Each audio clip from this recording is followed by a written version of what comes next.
GMA News and Public Affairs. Walang kinikilingan, walang pinoprotektahan, walang kasinungalingan. Serbisyong totoo lang.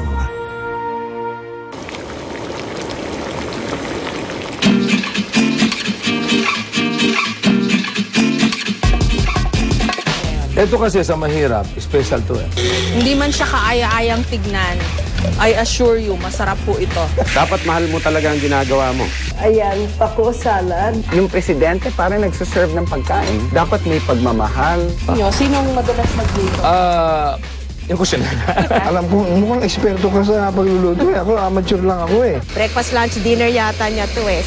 Ang dali lang pala. Maligayang Pasko po. Ito ang Christmas special ng Kapuso Mo, Jessica Soho, at ang aming ika-5 anibersaryong handog sa inyo. Ngayong gabi, may inihaing plataporma at pang Noche Buena ang mga gustong maging presidente ng ating republika.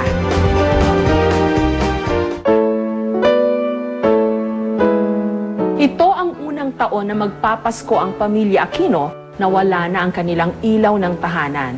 Ang dating Pangulong Cory Aquino. Kumusta nga ba ang Pasko para sa pamilya Aquino? Sino na ngayon ang magluluto ng kanilang Noche Buena? Nung pumanaw si dating Pangulong Cory Aquino, mas tumibay raw ang samahan ng magkakapatid na Viel, Noynoy, Bolsi, Pinky at Chris. Sino pa nga raw ba ang magdadamayan, kundi sila-sila rin? Kaya nung i-challenge namin si Senator Noynoy na magluto,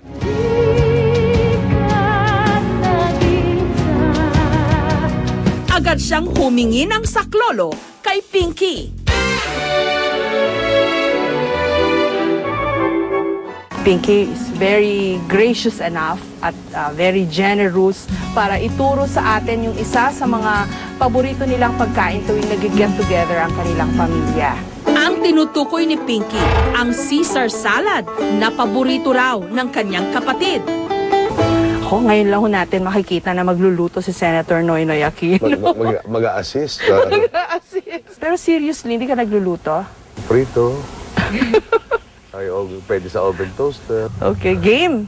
Tutulong daw si Senator Noynoy. Sige, Noynoy will hold the mixer, but 3 egg yolks. Ang cute, no, na pagluluto ka namin. 3 egg yolks, Jessica, at saka dahaluan ko para wag masyado yung kolesterol, 3 buong itlog. Pag Pasko ba, ano nito, regular food nyo? Hindi, siya nagpapagawa. Pinapadala ko sa kanya yung dressing. Ewan ko kung breakfast, lunch, dinner yata niya to eh. So, lalagyan ko na ng olive oil.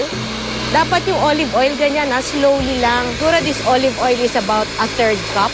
This is the pinakamatagal part, Jess. After that, ihahalo mo na lang lahat. Madali na talaga. Ang dali lang pala. Kaya-kaya mo nga yung mga deliberation sa Senado eh. Chicken to sa'yo. And then, hahalo ko na yung bawang, which Noynoy love. Gano'ng karaming bawang? Maraming bawang. And yung mustard, konti lang. Depende kung gusto nyo mas maanghang. Yun na yun. Yun na And then, ito yung anchovies. Lagay ko na lahat. Hanggang madurog na. Nung buhay ba mami nyo, Senator Noy, nag-a-assist ka rin ba pag nagluluto siya? Ako'y nagbabantay. Ano yung taga-tikim? Oo. Pag babalik-balik to sa kusina. Ma'am, pwede na ba ito para bukas yan? Ano pa yung namimiss mong luto ng mami? Sukiyaki, sarap yun. Actually, basically, mas kaya nalutuin niya, okay. May one birthday party ako, nagluto siya ng kalyos. Tapos natuwa lahat ng bisita ko, nag-take home. This is sour cream. Tapos, konting-konting, a pinch lang of salt. Final is the Worcestershire sauce. Ito, kakain na. Ilang sandali pa, gawa na ang salad dressing. Pwede na natin itry.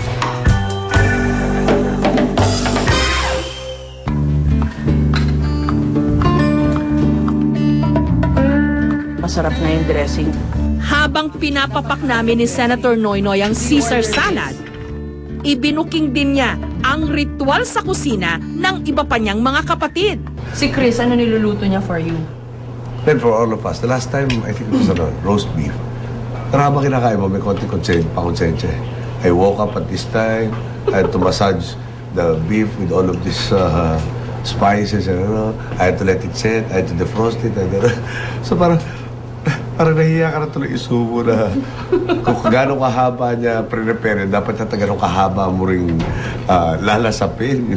Kahit daw nagluluksa pa rin ang kanilang buong pamilya, hindi raw nila isinasantabi ang mga nakasanayan nilang tradisyon kung Pasko. May picture take rin, no? I guess that started sa Malacanang.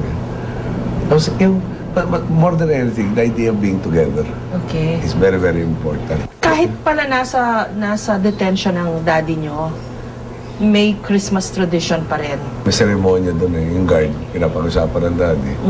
Na kunyari dumaan si Santa Claus, may regalo kay Chris. Sir, meron nag-deliver ho dito si Santa Claus raw. Talaga? So the door had a small opening. And the guard would knock at that opening. Tapos si Chris kailangan tulog ka na, nagigising. Wow, pinuntahan ako ni Santa Claus maski sa Fort Bonifacio. Enough with the food and Christmas questions.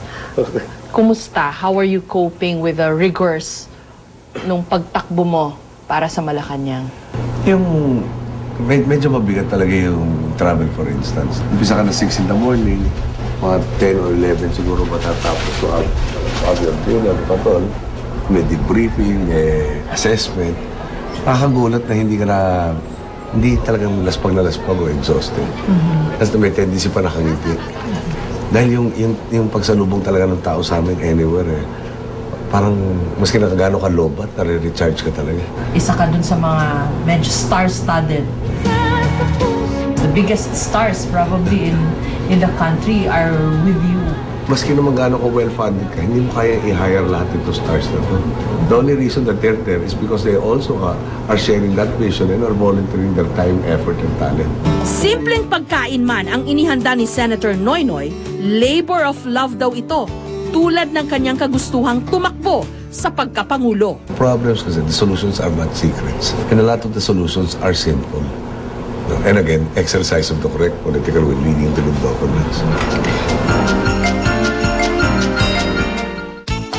Ang Brazilian-Italian recipe ni Councilor JC De Los Reyes. Ang ihaw-ihaw session